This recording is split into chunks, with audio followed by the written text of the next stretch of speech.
In some Wisconsin weather here. Much needed rain.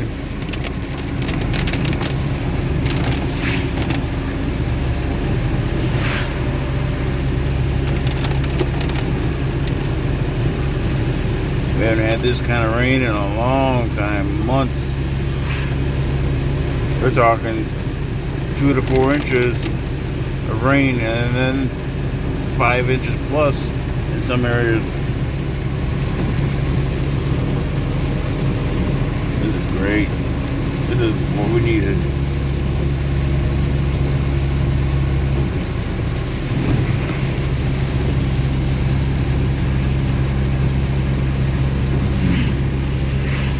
Oh yeah.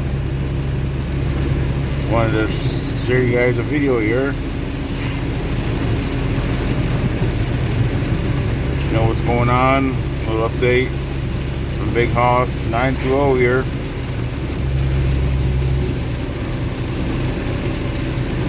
Crazy weather these days.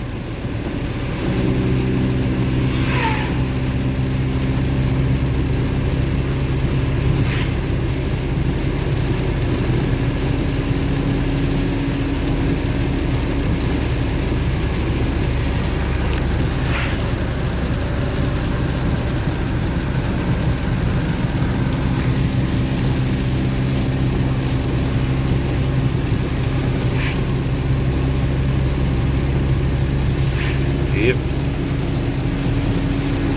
Don't forget to share, subscribe, like. Y'all stay dry wherever you're at. If you're here in Wisconsin, oh, stay dry in between the raindrops. Have a good day.